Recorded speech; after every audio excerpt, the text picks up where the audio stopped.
Em seu mais recente livro, Cuidar da Terra, Proteger a Vida, Leonardo Boff assevera que, em 1961, precisávamos de metade da Terra para atender às demandas humanas.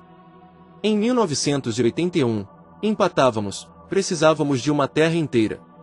Em 1995 ultrapassamos em 10% sua capacidade de reposição, mas era ainda suportável. No entanto, os alarmes disparados continuaram anunciando a expansiva agressão sofrida pela Terra. O calendário marcava o dia 23 de setembro de 2008 vaticinado pelos estudiosos como o Earth Overshoot Day, ou seja, o dia da ultrapassagem da Terra.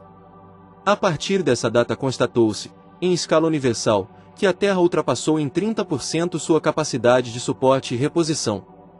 A partir disso, o que pensar, o que fazer?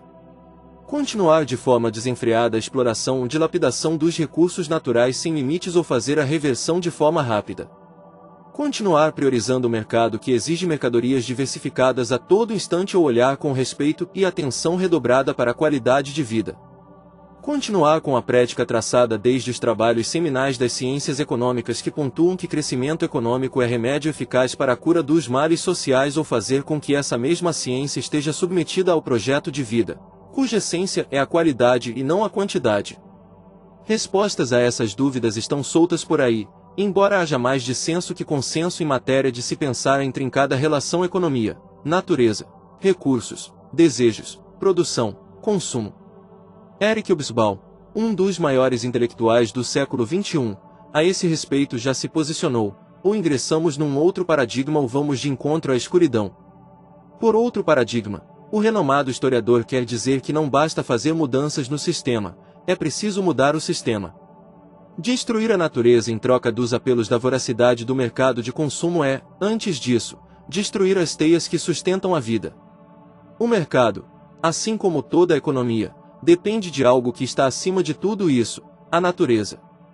A economia, como atividade produtiva, é apenas um subproduto do ambiente natural e depende escandalosamente dos mais variados recursos que a natureza emana. Nós, seres humanos, como todos os seres vivos, somos partes e não o todo desse ambiente natural que contempla a riqueza do viver. É forçoso ressaltar que não estamos na Terra, somos a Terra. Não ocupamos a natureza como meros partícipes dela, somos a própria natureza a partir do fato de sermos feitos de poeira estelar. Dependemos da natureza, das terras agricultáveis, da água, do ar, do sol, da chuva, do fitoplâncton, algas microscópicas unicelulares, e dependemos das estrelas. Isso não é prosa nem verso, é fato. São as estrelas, com uma capacidade ímpar de brilhar e, por isso, com o poder de nos afastar o medo da noite, que convertem hidrogênio em hélio pela fusão nuclear e, dessa combinação, permite-se aflorar o potássio, o oxigênio, o carbono, o ferro que vão se localizar nos aminoácidos, unidades químicas que compõem as proteínas, e nas proteínas, que formam os músculos, os ligamentos, os tendões, as glândulas, enfim, que permitem o crescimento ósseo. Sem isso a vida não seria possível. Somos natureza ainda por razões filológicas, estudo científico de uma língua. Não por acaso, somos originários do Adão bíblico, Ada, em hebraico. Significa filho da terra, ainda que isso seja puramente metafórico. Somos natureza quando nos damos conta ainda de que pelo aspecto filológico a palavra homem humano vem de humus, cujo significado é terra fértil. Cada vez que percebemos avançar esses assuntos, mais ainda vamos aprofundando a importância do tema. As preocupações ecológicas, vistas num passado não muito distante como apenas retóricas românticas, hoje, para nossa felicidade, ocupam a agenda das principais lideranças governamentais. Em certa medida, parece ser consenso que estamos falando de uma perspectiva que envolve, na essência, a manutenção da vida pelos íntimos laços que temos para com a Mãe Terra, também chamada Gaia. Isso é do interesse de todos e de todas, e não mais dos praticantes da militância verde os primeiros a chamar a atenção para esses graves assuntos. Nesse pormenor, é oportuno resgatarmos a argumentação do educador canadense Herbert M. McLuhan, na espaçonave Terra não há passageiros. Todos somos tripulantes.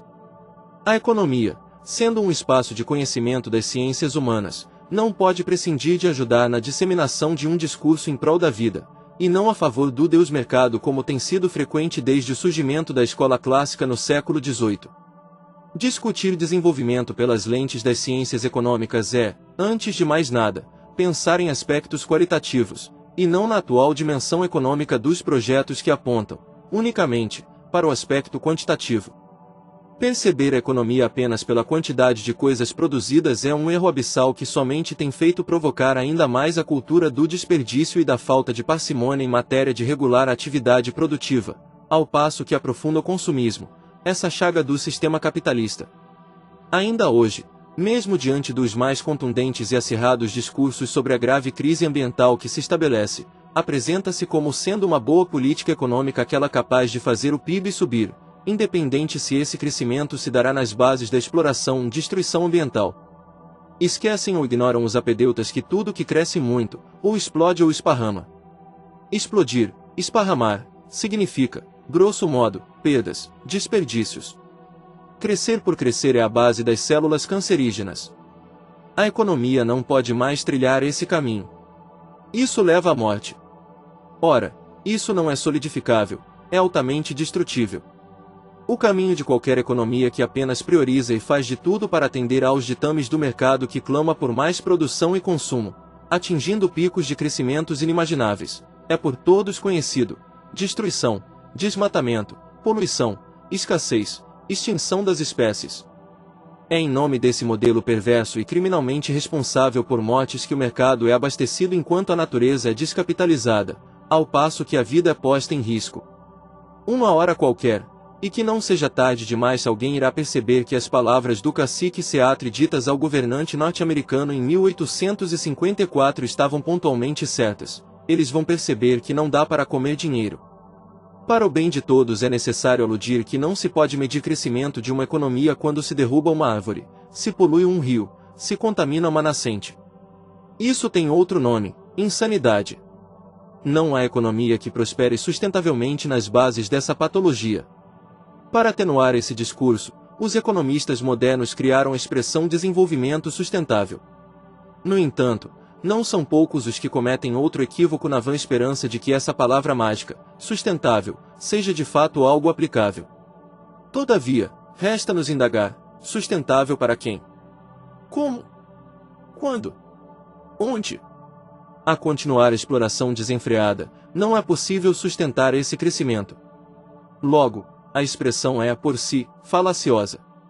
Num projeto de desenvolvimento que se pauta pelas linhas mestras da competição, não é factível que seja algo sustentável, uma vez que essa competição, feita pelos mecanismos conhecidos, apenas produz exclusão à medida que uns poucos ganham e triunfam sobre a derrota de centenas de milhões de pessoas. Se milhares são, e serão cada vez mais, os que engrossam, e vão engrossar, as fileiras da miséria e da penúria, como é possível afirmar se tratar de desenvolvimento sustentável? Só a sustentabilidade quando todas participam, sem exclusão. Exclusão é conceito que não combina com a abrangência do termo sustentabilidade. Ademais, argumenta-se, insistentemente, que o desenvolvimento sustentável é exequível, pois, um belo dia, a natureza irá responder pelas demandas dos recursos renováveis. Esquecem-se os que assim argumentam que o universo é finito, não aumentará de tamanho. Os recursos, muitos deles, vão acabar, muitos não são renováveis. Assim, uma vez mais é oportuno chamar a atenção de que o termo sustentável é pouco confiável. L. Boff, refletindo sobre isso no livro citado no início dessas palavras, pondera que sustentabilidade deve ser garantida, primeiramente, à Terra, à humanidade como um todo, à sociedade e a cada pessoa. A economia, ciência, em seus poucos mais de 230 anos precisará avançar muito ainda para englobar com primazia esse termo em seus predicados. Exclusivamente pelas raias da competição nada se conseguirá. De toda a sorte, a escala de valores que deve predominar então, caso queiramos priorizar a vida, deve incluir a cooperação, a partilha, a solidariedade, a comunhão, o compartilhamento. Definitivamente, o projeto econômico precisa estar a serviço da vida em suas dimensões, incluindo, principalmente, a perspectiva ecológica. Urge pensarmos na perspectiva de que o modelo aí posto está errado e já passou da hora de propor alternativa. A vida tem pressa e o relógio do tempo passa rápido demais.